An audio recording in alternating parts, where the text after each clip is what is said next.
Everyone. सो कल का जो वीडियो था मतलब जो प्रीवियस वीडियो था उसमें मैंने आपको थोड़ा सा ब्रीफ बताया था क्लिनिकल रिसर्च के बारे में एंड एवरीथिंग। बट अभी मुझे ऐसा लग रहा है कि मतलब मैं क्लिनिकल डेटा मैनेजमेंट अगर पहले स्टार्ट भी करूंगी थोड़ा सा आपको ब्रीफ बता के क्लिनिकल रिसर्च का और ट्रायल का एंड एवरीथिंग, पर वो मुझे ऐसा लग रहा है पर्सनली कि वो इतना बेनिफिशियल नहीं होगा आपके लिए। पहले आपको ये मॉड्यूल्स खत्म करने पड़ेंगे क्लिनिकल रिसर्च के। तो जो क्लिनिकल रिसर्च है पहले उसका कोर्स आप कंप्लीट कर लो पूरा, पूरे लेक्चर्स में पहले क्लिनिकल रिसर्च का कोर्स कंप्लीट करवा देती हूँ आप लोगों को। फिर उसके बाद will jump to CDM clinical data management. ठीक है, एकदम से आप मतलब थोड़ा बहुत बस थोड़ा बेसिक क्लियर करके डायरेक्ट जंप करोगे ना तो इतना क्लियर नहीं होगा। तो मैंने ये सोचा है। सो अभी मैं आज आपको clinical data sorry clinical research के बारे में जो बताने वाली हूँ, introduction, it's just brief introduction.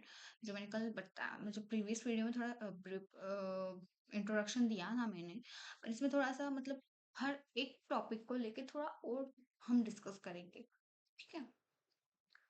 So first of all, what is clinical research? So clinical research is a branch of medical science. Obviously we all know about that, that determines the safety and efficacy of a drug.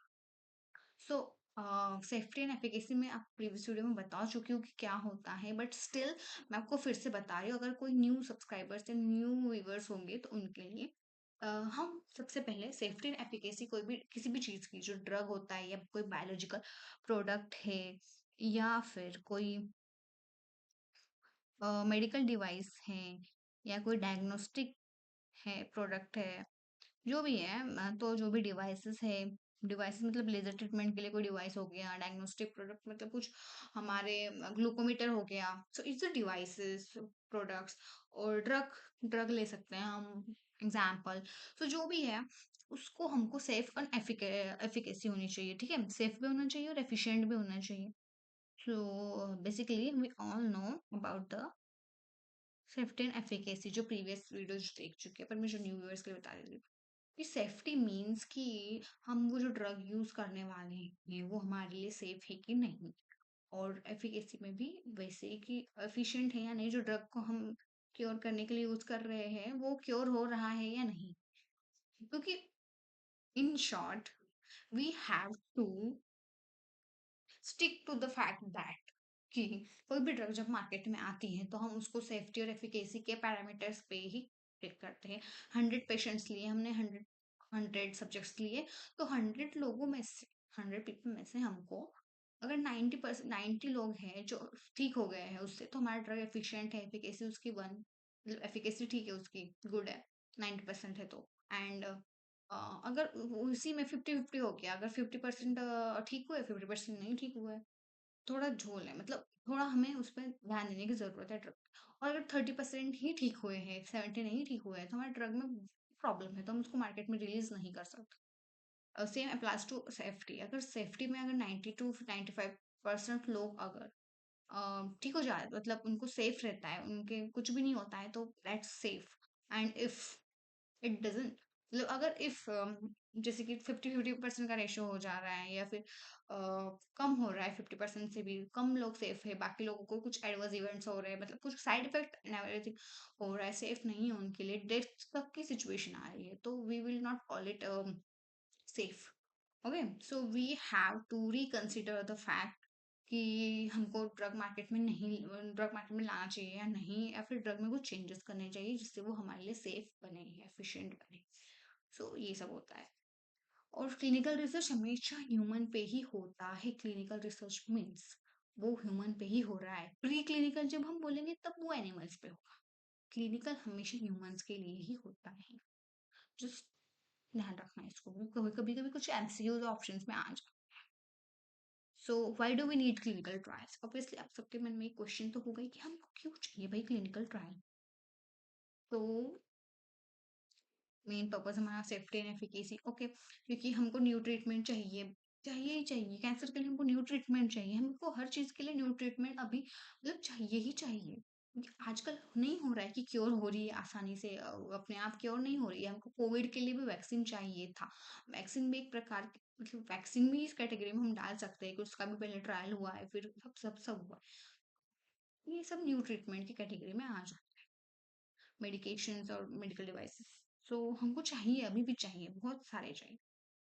अब scientific validation, तो हमको जो evidence चाहिए होता है कि yes it is safe and efficient, this drug और this device is efficient and safe.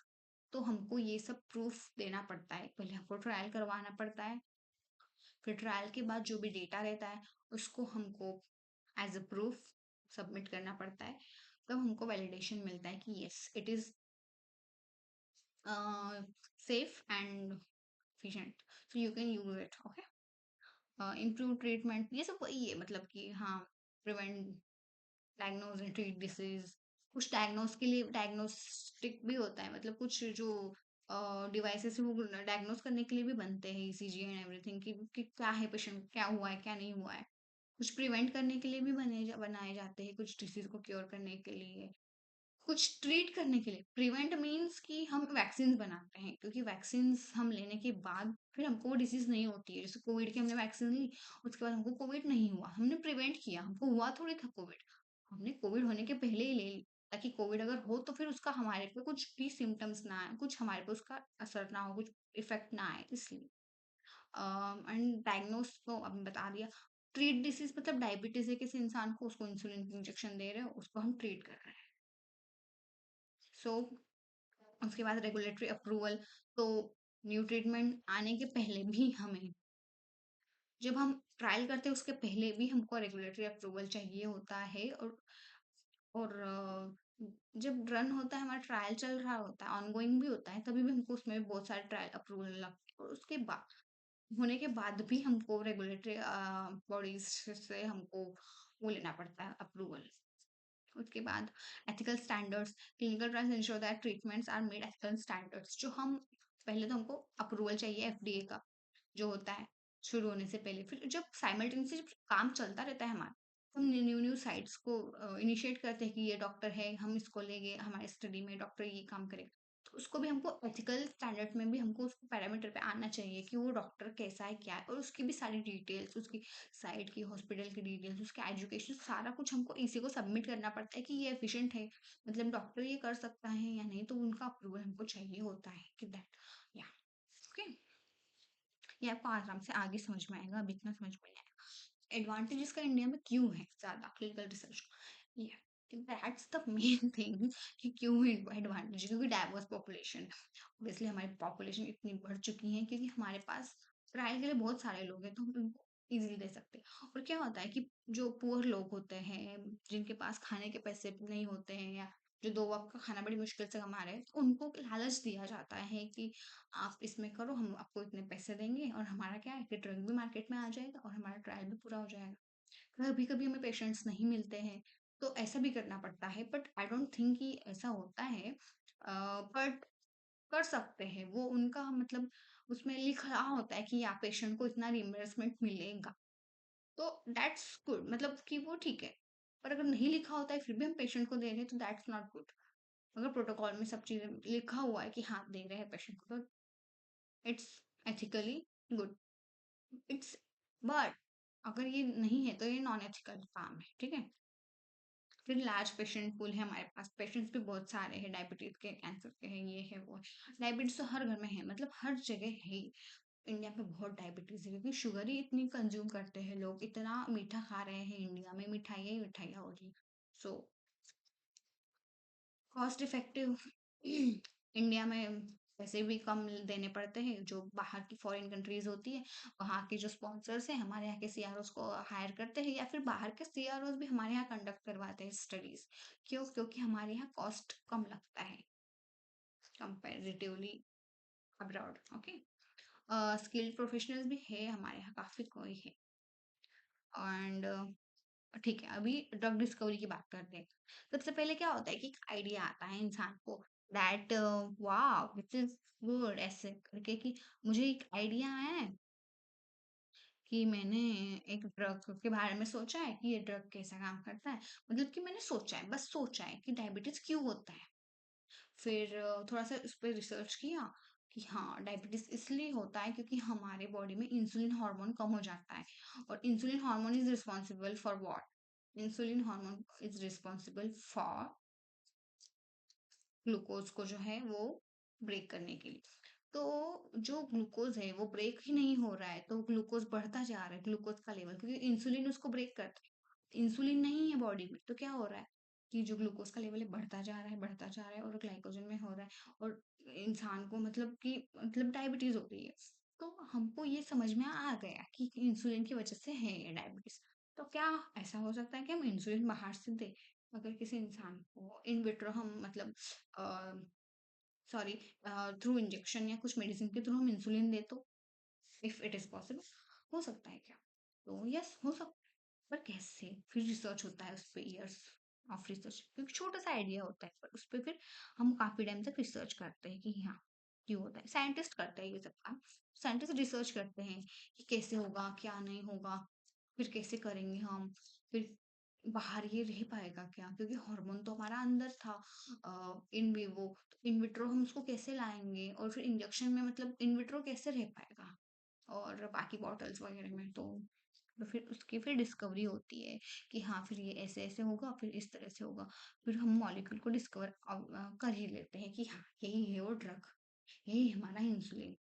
ठीक है, इंसुलिन के केस में तो हमें पता है, पर कहीं कहीं पे हमें ड्रग की पता नहीं होता है कि कौन सा ड्रग इसको क्या करेगा। कुछ अल्फा बीटा ये कुछ कुछ होता है कि उसको हमको रोकना है साइकिल को, तो हमें ये वाला हार्मोन या ये वाली ये ड्रग लगेगा। तो ड्रग बनाते हैं साइंटिस्ट लैब्स में। तो फिर वो डिस्कवरी ऑफ मॉलिक्यूल के अंडर आता है। फिर ये सब तो हो गया। अब उसको फिर ड्रग डेवलपमेंट में क्या होता है कि find out more about the drug and molecule. So फिर उसका मैकेनिज्म ऑफ एक्शन क्या है, फिर उसकी ड्रग डोज क्या है, टॉक्सिसिटी है कि नहीं, best way to give drug क्या है। ये सब फिर वो पेट्री डिश में करते हैं, बैक्टीरिया बैक्टीरिया में पहले थोड़ा बहुत, इकोलाई में सब कुछ थोड़ा बहुत कर लेते हैं। फिर उसके बाद अगर उसमें ये सक्सेसफुल होता है, एंड देन फिर प्री क्लिनिकल स्टडीज स्टार्ट होते हैं। प्री क्लिनिकल पे इजीली नहीं होता है कि हाँ हो गया प्री क्लिनिकल। नहीं, मैंने कल आपको ये मैंने जो प्रीवियस वीडियोस में आपको मैं बताया था कि ये प्री क्लिनिकल ये सब मैं इस पर बाद में वीडियो बनाऊंगी। तो फिर मैं सोच रही हूँ कि पहले से सब बताते चलूँ तो आपको सब क्लियर भी होते जाए। तो ये जो है फिर प्री क्लिनिकल आता है, सब बहुत कुछ होता है। मतलब लैब में टेस्ट वेस्ट होते हैं कि एफिशिएंट है या नहीं, टेम्परेचर कितना लगेगा, क्या लगेगा, 37 पे है कि नहीं ह्यूमन के। क्योंकि हर मेडिसिन मतलब मेन तो ह्यूमन यूज के लिए ही बनती है ना। ऐसा हाँ, एनिमल्स के लिए भी बनती है, तो उनका क्लिनिकल ट्रायल नहीं होता है। जो ह्यूमंस के लिए बनती है उन्हीं का क्लिनिकल ट्रायल होता है। तो बाकी इनका तो प्री क्लिनिकल भी समझ में आ जाता है एनिमल। तो तो फिर ह्यूमन का बॉडी टेम्परेचर 37 डिग्री, 37 डिग्री पर ये ठीक रहेगा ये वाला ड्रग, या फिर मेल्ट हो जाएगा, या फिर इसका जो स्ट्रक्चर है वो ब्रेक तो नहीं हो जाएगा, या सही रहेगा, या इसको कोल्ड टेम्परेचर लगेगा, या इसको वो लगेगा इससे ज्यादा गर्म टेम्परेचर। तो ये सब चलता है। फिर प्री क्लिनिकल में क्या होता है कि ये जो है ना बहुत सारे एनिमल्स पे जो है ट्रायल करते हैं। बहुत सारे एनिमल्स पे ऐसे ट्रायल होता है। फिर उसमें भी उनका क्राइटेरिया वगैरह होता है कि ये एनिमल लेना है, वो एनिमल नहीं लेना है। एनिमल तो इजीली मिल जाते हैं, हमारे चूहे बहुत है तो हमारे यहाँ मिल जाते हैं। फिर वो हो जाता है ट्रायल एनिमल्स पे। फिर एनिमल पे पहले स्पीशीज जो नीचे की होती है लोअर स्पीशीज का होता है, फिर उनके बाद हायर स्पीशीज धीरे धीरे चिंपैंजी तक आते हैं। फिर जब ट्रायल ठीक हो जाता है कि हाँ it is safe for human use, मतलब काइंड ऑफ, इतना भी सेफ नहीं है पर काइंड ऑफ सेफ है कि हाँ हम ट्रायल कर सकते हैं, तब जाके हम उसको ह्यूमन पे ट्रायल करवाते हैं।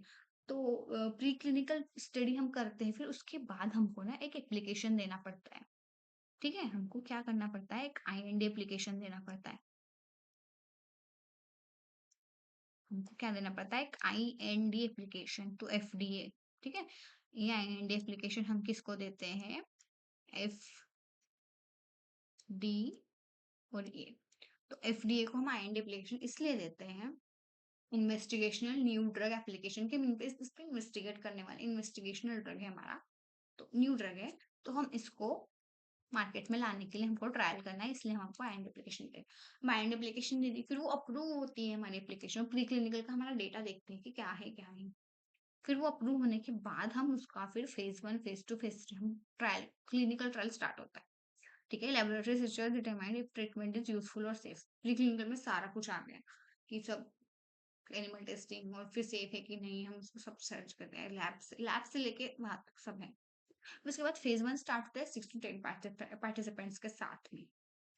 तो उसमें मेन हमारा सेफ्टी एफिकेसी पर्पज रहता है, सेफ्टी पर्पज रहता है। फिर जो फेज 2 है हमारा, उसमें हमारा हम पेशेंट की सॉरी पार्टिसिपेंट्स की नंबर को इंक्रीज कर देते हैं। फिर हम उसमें हमारा रहता है कि सेफ्टी और एफिकेसी दोनों होना चाहिए, 20 to 50%। 50 पेशेंट्स ले लेते हैं हम लोग। फिर उसके बाद 100 to 200 सब्जेक्ट्स पे हम करते हैं कंफर्म करने के लिए कि कंफर्म सेफ्टी कंफर्म करते हैं हम सेफ्टी इसमें कि हाँ सेफ है कि नहीं है। फिर फेज 4 आता है, इसमें हम 200+ पार्टिसिपेंट्स 1000 तक भी ले सकते हैं। तो उसमें हम लॉन्ग टर्म उसका जो है इफेक्ट जो है वो सर्च वो करते हैं उसमें कि हाँ मतलब कि पोस्ट मार्केटिंग सर्विलेंस भी बोल सकते हैं हम इसको। मार्केट में आने के बाद ड्रग ऑल ओवर पूरे वर्ल्ड में हम इसको 200+ 1000 पूरे ऑल ओवर वर्ल्ड में जितने भी लोग मेडिसिन ले रहे हैं हमारी, उस पे हम लोग तो उनसे हम डेटा कलेक्ट कर सकते हैं। ये सिर्फ डेटा कलेक्ट करने की स्टडी होती है फेज 4 कि वो ले रहे हैं मेडिसिन कुछ डिजीज को क्योर करने के लिए, तो उनको कितना फायदा हो रहा है, कुछ नुकसान तो नहीं हो रहा है, कुछ साइड इफेक्ट्स तो नहीं हो रहा है, इन सब के बारे में। ये सब जो फेजेस है ना, इनके बारे में अलग अलग वीडियो भी बनेगी, so don't worry about that. इसमें मैंने थोड़ा शॉर्ट में बताया है, स्पेसिफिक मतलब एक एक सेपरेट वीडियो बनाऊंगी मैं। यही मेन है हाँ, ठीक है। अब की प्लेयर्स कौन कौन है भाई इसमें, तो स्पॉन्सर, ये भी मैंने प्रीवियस वीडियो में बताया था कि स्पॉन्सर क्या करता है। स्पॉन्सर फंड करता है सब, फंड मतलब कि ठीक है वो कंडक्ट करवाता है कि वो सबको हायर करता है, सीआरओ को हायर करेगा कि तुम हम मेरी ये स्टडी है, तुमको ये काम करना है, वो बस पैसे देगा, हमको काम पूरा करना है। सीआरओ अगर है तो प्रिंसिपल इन्वेस्टिगेटर मतलब डॉक्टर होते हैं ये। रिसर्च टीम में सब आ जाएंगे। अपने सीआरओ के बारे में जो भी है, सीआरए सीआरसी सीडीए सब लोग। फिर पार्टिसिपेंट्स मतलब सब्जेक्ट्स जिन पे ट्रायल होने वाला है एक्चुअल। रेगुलेटरी बॉडीज जो हमको जो भी अप्रूवल देती है कि हाँ प्रोडक्ट मार्केट में लाना है नहीं लाना है और क्लिनिकल ट्रायल करना है नहीं करना है, तो ये सब ये लोग देते हैं। इंस्टीट्यूशनल बोर्ड भी वही काम है। अब सीआरओ जो आता है, क्लिनिकल रिसर्च ऑर्गेनाइजेशन। अब ये क्या है कि क्लिनिकल रिसर्च ऑर्गेनाइजेशन में ही हम लोगों को जॉब मिलती है, सीडीएमसी या क्लिनिकल रिसर्च फार्माकोजेंस वालों को। तो ये जो है इसमें क्या होता है कि एक सीआरओ होता है, कॉन्ट्रैक्ट रिसर्च ऑर्गेनाइजेशन। तो स्पॉन्सर डायरेक्ट कांटेक्ट करेगा सीआरओ से कि मुझे ये स्टडी करवानी है, मैं तुमको इतना पैसा दूंगा, तुम लोग ये स्टडी करो। फिर सीआरओ सब करता है, वो पेशेंट को भी मतलब वो डॉक्टर्स को भी रिक्रूट करेंगे कि हाँ ये डॉक्टर को हमको लेना है नहीं लेना है। फिर वो सब सीआरए, उनके जो सीआरए काम करते हैं सीआरए पर कंडक्ट करते हैं ट्रायल को, डॉक्टर से कांटेक्ट करेंगे। फिर डॉक्टर जो है वो पेशेंट को एनरोल करेंगे, एवरीथिंग अंडर, वो सब अंडर में किसके होता है, सीआरओ के अंडर। फिर कुछ data and safety monitoring board भी होता है जो ये डिसाइड करता है कि सेफ है या नहीं, और कुछ एडवर्स इवेंट्स कुछ साइड इफेक्ट्स अगर हो तो इनको सबसे पहले बता दिया जाता है। क्लिनिकल ट्रायल साइट जहाँ पे क्लिनिकल ट्रायल एक्चुअल में होने वाला है, जहाँ पे होता है हॉस्पिटल्स क्लिनिक्स, हम कहीं पे हो सकते हैं। फार्माकोविजिलेंस टीम, फार्माकोविजिलेंस में इसकी सेफ्टी के लिए मेन जो टीम हमारी सेफ्टी के लिए कंसर्न होती है, जो सेफ्टी के पैरामीटर्स और सेफ्टी का ज्यादा ख्याल रखते हैं वो लोग फार्माकोविजिलेंस के। अभी आपको इतना ही जाना जरूरी है, अभी जब बताऊंगा आगे तो उसमें बताऊंगी। रेगुलेटरी अफेयर्स ये भी सब बायोस्टैटिस्टिशियन जो भी लास्ट में हमारा जो डेटा है उसको स्टैटिस्टिक्स में वो करते हैं, सैस एंड एवरीथिंग। उसके बाद labs, pharmaceutical and manufacturing team, ठीक है, जहां से हमारा ड्रग आए। बाकी ठीक है, ज्यादा नहीं बाकी है। Challenges in clinical trials, issues such as recruitment difficulty, high cost, कभी कभी हाई कॉस्ट भी होता है कई कई किसी ड्रग का, कुछ कुछ हर्डल्स भी आते हैं, कुछ लार्ज स्केल स्टडीज के लिए थोड़ा बहुत होता ही है, कुछ रिक्रूट नहीं कर पाते, पेशेंट्स नहीं मना कर देते हैं। कुछ स्टडीज होती है भाई ऐसी, फिर steps to overcome the challenge clinical trial, ये सब ऐसे ही है, वही है, मैंने डाल दिया है, मेरे को जितना करने की जरूरत, ठीक है। Thank you so much for watching. अभी नेक्स्ट वीडियो में बनाऊंगी कुछ नेक्स्ट टॉपिक पे, क्लिनिकल रिसर्च के ही। So stay tune for that. आपको मेरा वीडियो कैसा लगा, लाइक कर दीजिए, सब्सक्राइब कर दीजिए, कमेंट में बता दीजिए कुछ गड़बड़ की होंगी मैंने, ठीक है। Thank you, bye bye.